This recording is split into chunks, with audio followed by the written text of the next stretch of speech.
Hello guys, अगर आप लोगों को मेरे वीडियोस पसंद आ तो मेरे वीडियोस को लाइक कर दे, शेयर कर दे, मेरे चैनल को सब्सक्राइब कर दे। मार्स सुप्रीम विलेन के पिछले एपिसोड के एंड में हमने देखा था कि शिंगलियन फैक्शन और टियानले पैलेस, उसके साथ साथ हेवनली थंडर पैलेस, ये तीनों फैक्शन मिलकर गुआन चामोनिन के ऊपर आ जाते हैं और उसके बाद धीरे धीरे करके पूरी गुआन चामोनिन को डिसेबल को पूरी तरह से बर्बाद करना चालू कर देते हैं। इसे देखने तुरंत बाद ही एल्डर यान डी वहां पर उसे रोकने के लिए जाता है और उतने में वहां पर एक और स्ट्रांग बंदा आ जाता है। आने के तुरंत बाद ये एल्डर यान डी को एक जोरदार अटैक करके नीचे की तरफ ढकेल देता है। इसके वजह से नीचे गिर जाता है और इसको काफी ज्यादा चोट भी चुके होते। तभी हम ऊपर की तरफ देखते हैं, वो बंदा यही होता है और इसका नाम गुआंग ले होता है। और उसके बाद ये गुआंग ले सारे लोगों को चिल्ला के बोलने लगता है कि सारे लोग मेरे बात अच्छी तरह से सुन लो, स्पेशली शिंगलियन फैक्शन और टियानले पैलेस के लोग। तुम लोग इतना धीरे धीरे से फाइट मत करना, क्योंकि मैं तुम लोगों को ऑर्डर दे रहा हूँ। तुम लोग अपना पूरा पावर एक ही बार में लगाओ और एक ही बार में इस गुआंग चामोनिन को पूरी तरह से डिस्ट्रॉय कर डालो। और ये सुने तुरंत बाद ही एल्डर यांडी बोलने लगता है कि एल्डर सीट है, मेरे बात मानो। मुझे ऐसा लग रहा है हमारे गुआंग चामोनिन आज बिल्कुल ही नहीं बचेगा, तो इसलिए मेरा बात मानो। सेक्रेटर और एल्डर जू को लेके यहाँ से भाग जाओ। उतने में मैं इस गुआंग ले के साथ फाइट करके इसे रोकने की पूरी कोशिश करूंगा, पर मैं कुछ ज्यादा समय के लिए बिल्कुल भी प्रॉमिस नहीं करूंगा, तो इसलिए तुम्हें जल्दी करना पड़ेगा। और सारे बातों को ये गुआंग ले अच्छी तरह से सुन लेते हैं। इसके वजह से हंसते हुए बोलने लगता है कि ना तुम में से एक भी बंदा यहाँ पर इस गुआंग चामोनिन से बिल्कुल भी जिंदा बच के नहीं भाग पाएगा, वो भी मेरे रहते भर में, इसलिए मरने के लिए रेडी हो जाओ। ये बोलने के तुरंत बाद ये सीधा यांडी के सामने आकर पहुंच जाती है। इसके बाद बोलने लगता है कि एल्डर सीट है, तुम उस एल्डर जू को वहां पर रख सकते हो, क्योंकि तुम तीनों यहीं पर आज ही मरने वाले हो। और ये सुनने के बाद एल्डर यांडी बोलने लगता है कि मानना ही पड़ेगा भाई तुम्हारे शिंगलियन फैक्शन, क्योंकि तुम्हारे फैक्शन ने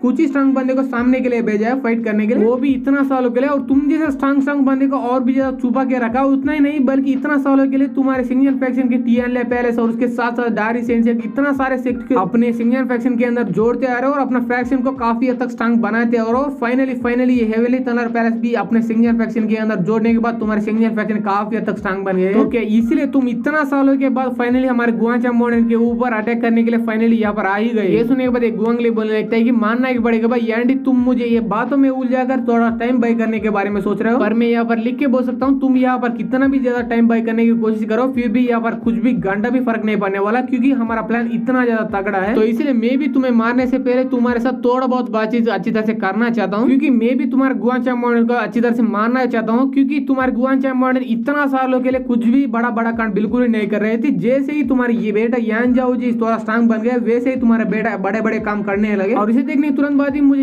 एक ना एक सिचुएशन में तुम्हारे बेटे को देखने के बाद थोड़ा डर भी लगने लगा, क्योंकि अगर तुम्हारे बेटे को मैं ऐसे ही छोड़ दूं तो तुम्हारा बेटा आगे जाकर काफी बड़ा स्ट्रांग बंदा बन जाएगा। तो इसलिए मैं ही कोई अच्छा अपॉर्चुनिटी देकर आगे जाकर उसको पूरी तरह से अपने खुद की हाथों से जान से मारने वाला था, पर लकी वजह से वो खुद ही मर गए। पर मैं सच बोलूं तो मुझे थोड़ा बहुत अफसोस हो रहा है, क्योंकि उस जैसा बंदे को मैं क्यों नहीं मार पाए, इसलिए मुझे अफसोस हो रहा है। पर तुझे देखने के बाद वो अफसोस मुझे पूरी तरह से खत्म हो गई। ये बोलने तुरंत बाद ये अपने स्टोरेज बैग के अंदर से कमाल का तलवार को निकाले थे। इसके बाद बोलने लगते हैं कि क्योंकि अगर मैं उसे मार नहीं पाता तो क्या उससे भी स्ट्रांगर बंदा और उसके फादर तुम मेरे सामने यहाँ पर जिंदा खड़े हो, तो इसलिए तुम्हें मारकर मैं सेटिस्फाई हो जाऊंगा। और यहाँ पर तुझे मुझे मारना ही पड़ेगा भाई, क्योंकि तुम्हारा बेटा पहले ही नरक में जा चुका है, अब मैं तुम्हें पूरी तरह से नरक में भेजूंगा। तो इसलिए वहां पर जाने के बाद तुम दोनों मिल जाना और उसके बाद मेरा शुक्रिया अदा करना, तो इसलिए मरने के लिए रेडी हो जाओ। ये बोल के वो अपने तलवार को लेकर सामने की तरफ बढ़े जा रहा होता है। इसे देखने के तुरंत बाद यांडी भी अपने स्टोरेज बैग के अंदर से कमाल को तलवार को निकाल लेते हैं। इसके बाद बोलने लगता है कि अबे साले गुआंग ले, मैं भी मानता हूँ हमारे गुआंग चामोनिन के सेक्रेटर यहाँ पर फाइट करने की हालत में बिल्कुल भी नहीं है। उतना ही नहीं मेरा बेटा अभी फाइट में मेरा मदद करने के लिए यहाँ पर बिल्कुल नहीं है। पर ये बिल्कुल भी मैं नहीं मानता हूँ कि मेरा बेटा मर गया है, वो भी इतना आसानी से। और ये सारे लोग यहाँ पर ना होने के बाद भी हमारे गुआंग चामोनिन इतना भी ज्यादा वीक नहीं है, क्योंकि जो भी बंदे यहाँ पर आ गए हमारे गुआंग चामोनिन को पूरी तरह से बर्बाद कर डाले, क्योंकि हमारे पास बिहाई सिटी के पूरा स्ट्रांग बंदे का मदद है। और उतना ही नहीं बल्कि कांगमेन मोनिन का स्ट्रांग बंदों की भी मदद है। तो इसीलिए हम यहाँ पर अकेले बिल्कुल नहीं है और वो यहाँ पर किसी भी समय आए जाएंगे। तो इसलिए हम अपना फोर्सेस को यूज करके तुम लोगों को हराना नहीं है, बल्कि तुम लोगों को थोड़ी देर के लिए टाइम वेस्ट करना पड़ेगा। उसके बाद वो लोग यहाँ पर आएंगे, तब यहाँ पर का बैटल पूरी तरह से खत्म हो जाएगा। और इसके बाद मैं लिख के बोल सकता हूँ थोड़ा मुश्किल तो सही, पर हमारे गुआंग चामोनिन ने इसके बाद जरूर जीत जाएंगे। पर मैं तुम लोगों में से स्ट्रांग बंदे को बिल्कुल ही मारना नहीं चाहता हूँ। ये बोलने के तुरंत बाद ये अपने स्टोरेज बैग के अंदर से एक ऑब्जर्वेशन मिरर को निकाल लेता है, और वो ऑब्जर्वेशन मिरर दूसरे साइड लांगयुआन टाउन में होता है। और उसके बाद उसको लांगयुआन टाउन के चीजों के बारे में दिखाते हुए बोले होते तुम भी यहाँ पर देख सकते हो दिन ब दिन लांगयुआन टाउन के अंदर चीजें पूरी तरह से बिगड़ती जा रही है। तो इसलिए हम जैसे स्ट्रांग बंदों के जिंदा रहना काफी ज्यादा जरूरी है, क्योंकि तुम्हें भी अच्छी तरह से पता है कि अगर लांगयुआन टाउन के अंदर पहले जैसा वो कांड हुआ तो उसके बाद तुम या मैं कोई भी जिंदा नहीं बचेगा, बल्कि इस पूरी दुनिया ही बर्बाद हो जाएगा। ये सुनने के बाद ये गुआंग ले बोलने लगता है कि अबे साला क्या तुझे सच में लगता है कि वो लांगयुआन टाउन के बारे में सुनते ही मैं तुम्हारे ऊपर अटैक करना छोड़ दूंगा? ऐसा सपने में नहीं होने वाला। और यहाँ पर मैं भी मानता हूँ कि लांगयुआन टाउन के अंदर दिन ब दिन चीजें बिगड़ती जा रहा है, पर हमारे शिंगलियन फैक्शन और हमारे हमारे टीएनए पैलेस अच्छी तरह से वो सारी चीजों को संभाल लेंगी, वो भी तुम्हारे गुआन जामोन के मदद के बिना ही। तो इसलिए चुपचाप मेरे से फाइट करो, वरना चुपचाप मेरे सामने सरेंडर करो। मैं तुम्हें एक ही अटैक में पूरी तरह से जान से मार डालूंगा और ये सारे बेकार बातें मेरे से बिल्कुल ही मत करना आगे जाकर। और अगर हम तुम्हारे अल्लाह यानी वो बिहाई सिटी या कांगमन माउंटेन के बारे में बात करें तो वो दोनों तुम्हें मदद करने के लिए यहाँ पर बिल्कुल नहीं आएंगे, क्योंकि उनको भी अच्छी तरह से पता है यहाँ पर वो लोग तुम्हें बचाने के लिए आएंगे, तो वो लोग यहाँ पर आने के बाद मर जाएंगे। ये बोले तुरंत बाद ये अपना पूरा एनर्जी बाहर रिलीज कर रहा होता है। ये देखने तुरंत बाद ही हमारे डीएनडी भी अपना पूरा एनर्जी बाहर रिलीज करते हुए बोल रहा होता है कि अबे साले गुआंगली, मैं तुझे पहले छोड़ने वाला था, पर अब मुझे ऐसा लग रहा है वो लांगजुआन टाउन के बारे में बिल्कुल नहीं सोचते हुए यही पर तुझे जान से मारना ही पड़ेगा, वही मेरे और मेरे गुआन जामोन के लिए अच्छा होगा आगे जाकर। ये सुनने के बाद ये उसके ऊपर अटैक करते हुए बोल रहा होता है कि आजा आजा, बिना किसी देरी के हम दोनों फाइट करेंगे और जो भी बंदा जीत जाएगा वही बंदा जिंदा रह पाएगा। और इसे देखने के तुरंत बाद ही हमारे यांडी भी सामने की तरफ बढ़ जाते, एक जोरदार अटैक वो गुआंग लेके तलवार के ऊपर कर देते। इसकी वजह से उन दोनों की तलवार आसमान में भी टकराते, इसकी वजह से वहां पर एक बड़ा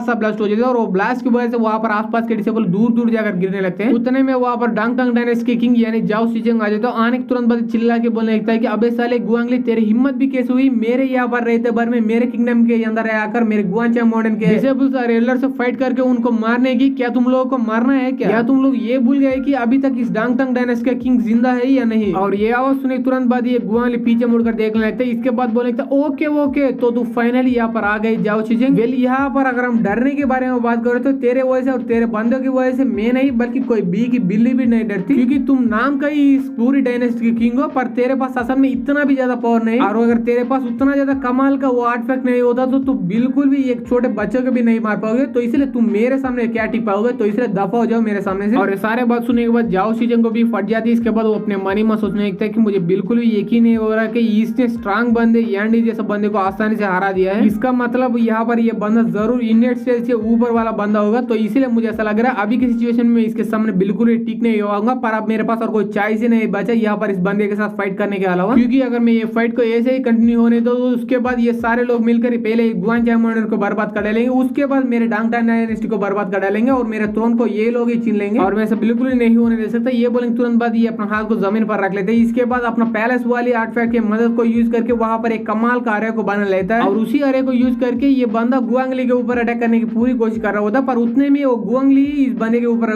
जोरदार अटैक कर देता है। इसकी वजह से वो बंदा काफी दूर जाकर ऐसा गिर जाता है। इसे देखने के बाद गुआंगली बोलने लगता है कि अबे साले जाओ शिजंग, क्या तुझे सच में लगता है कि तेरे धीरे धीरे से कम करने वाला अरे पावर मेरे स्ट्रांग और स्पीड अटैक के सामने बिल्कुल टिक पाएंगे? ऐसा सपने भी नहीं होने वाला। तो इसलिए तुम चुपचाप मेरे सामने सरेंडर करो और मेरे अंडर काम करने की पूरी कोशिश करो, वरना मैं तुम्हें एक एक करके सारे लोगों को जान से मार डालूंगा। पहले तुम्हारे डांगटांग डायनेस्टी के सारे बंदों को मार डालूंगा, उसके बाद गुआन जामोन के एक एक बंदे के तड़पा तड़पा कर मार डालूंगा। और ये बोल ही जा रहा था तभी वहां पर एक बंदा आ रहा होता है और वो बंदा बोल रहा होता है कि अबे साले गुआंगली, तेरे पास इतना भी ज्यादा हाई औकात नहीं है, तो इसलिए चुपचाप मेरे सामने सरेंडर करो, तब मैं तुझे एक आसान मौत दूंगा, वरना मैं तुझे भी सारे लोगों जैसा तड़पा तड़पा कर पूरी तरह से जान से मार डालूंगा। और उस बंदे को देखने के बाद हमारा यांडी थोड़ा चौक भी रहा होता है और उसके साथ साथ काफी ज्यादा कुछ भी होता है और वो बोलने लगता है कि मुझे पता था, मुझे पूरा यकीन था, जरूर अब यहाँ पर आएगा। और ये बोलने के तुरंत बाद हमारा ये एपिसोड ये पर खत्म हो जाता है। अगर आप लोगों को ये एपिसोड पसंद आए तो एपिसोड को लाइक कर दे, शेयर कर दे, मेरे चैनल को सब्सक्राइब कर दे। And thanks for watching guys.